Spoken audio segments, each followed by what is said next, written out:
No. No the fuck you're not. Y'all, sit down. This one is gonna take a minute.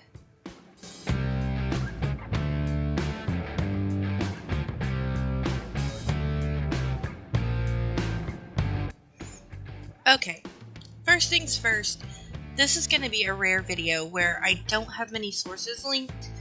Mostly, this is gonna be about some of what I've run across in my 24 years of trying to learn to be a witch. So, initially, I was entranced, just like everyone else, with the idea of being descended from witches they didn't burn. Spoiler, as far as I'm aware, I'm not.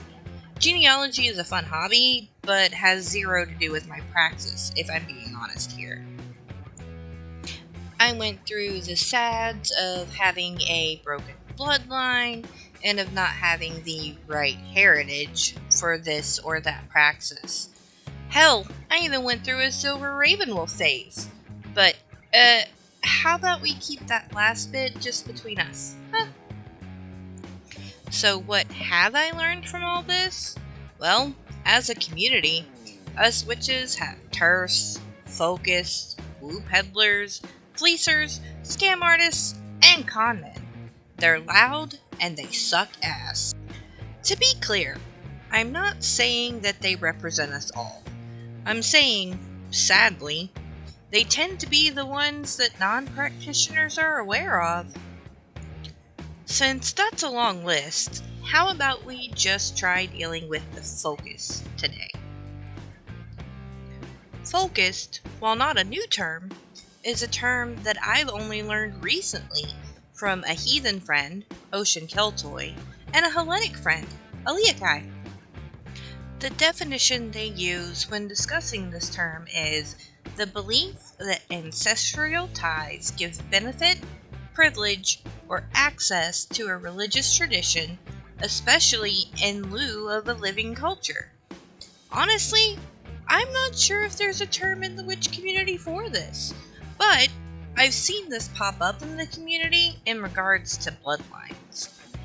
First of all, let's discuss closed traditions and why they aren't the same as folkists. Closed traditions tend to exist for the protection of the traditions, specifically from colonialism. Meaning, more often than not, if you're willing to put in the time and effort to show you honestly want to learn the traditions and not just a few bits and run off, you're likely to be able to learn from someone in that tradition. Also, often, but not always, these traditions have words they use that can mean something along the lines of cousin. And if these words are used for you, then you're family. Period. End of story. Bloodline doesn't factor. Right. Now, Folkists and Witchcraft. Here's what I've noticed, and things you might want to avoid or give a stern look at. When there's a focus on bloodline. If proving your bloodline in some way, or reference to your powers come from your bloodline, pops up, let's just say that's not great. I don't know of any unbroken bloodlines, not to mention, genetically speaking, unbroken bloodlines, not so great for human flourishing. You know, what with it causing the gene pool to shrink and all. Next, hereditary witchcraft. Right off the bat, this isn't a bad term. It's a valid term for someone who was raised by someone that practices witchcraft. Unfortunately, I've seen it co-opted to mean that only bloodline relations can learn the traditions they practice. They take it as far as excluding spouses and both step and adopted children. Then we have tradcraft, or traditional witchcraft. Again, nothing wrong with the practice itself. The issue comes in when bloodline or lineage is used to exclude someone from praxis. The other things I've run across are various claims of People can't work with land spirits of land they weren't born on or land their family hasn't been on for generations, and just your run-of-the-mill hidden knowledge claims with the twist that it's blocked from you specifically because of your bloodline, heritage, or ethnicity. Now, real quick, I want to discuss native traditions being closed traditions. To my knowledge, people are not excluded due to blood quantum or ethnicity. The most common reasons for someone to be refused as a student is the student refusing to let go of colonial thinking or the refusal to acknowledge appropriation. This would mean that someone of a native tribe refusing to teach you has nothing to do with them being focused and everything to do with you not approaching the tradition with respect. A caveat to add here. Due to people such as Carlos Castaneda mining tribes for capitalistic benefits, some tribes may just simply not be interested in outsiders learning their traditions. Growing up in the American culture that we have a lot to learn about not everything being ours for the taking. Okay, let's look at the word folk for half a second. I've linked a source below on the etymology of it. From what I understand from that source, and from it being a common word I grew up with, it is simply another word for people.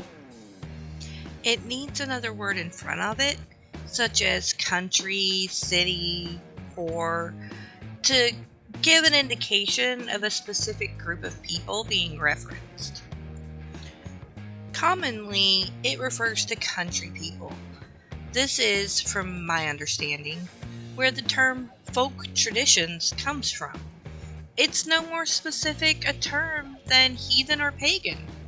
It's less specific in my opinion. Let's look at Appalachia as an example for this next part. With the various native tribes already in Appalachia, when the Scottish and Irish settled there wasn't room for focused views. Those new to Appalachia needed to learn about the flora and fauna, the cycle of the seasons, and even what crops could or couldn't grow there. Their survival depended upon collaboration with those already living there. Again, when looking at the influence of African traditions, while it presents as a gradient with heavier influences further south, people still needed to collaborate to survive. The mixed traditions that form Appalachian folk magic, and, well, me. I have a Scottish last name. My mother had a French last name. Yet, we both have brown hair, brown eyes, and olive skin. At some point, somewhere, ethnic background just simply didn't matter to our ancestors.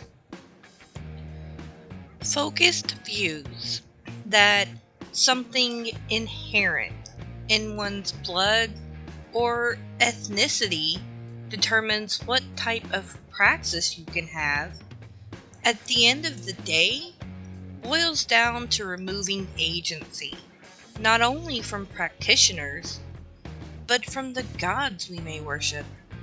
You ask me, that's getting too big for your britches right there. As I said, this is more me putting my experiences out there to help others avoid some of the things I learned the hard way. Learning the hard way has left me having a very difficult time being okay with the idea of being part of a coven. If I can help anyone avoid that feeling and help you find like-minded souls for community, then I've done what I hope to do. Hopefully I won't be doing too many vids with few sources. But for this, I can't really link sources for my personal experiences. If you've had similar, or heck, even different experiences, drop them in the comments. The more we talk with each other, the better armed we will be. Thanks for watching. You know, if you want to bewitch the like button, put a spell on the subscribe button, or throw that damn bell in a jar, go for it. Now, help or get out of the way.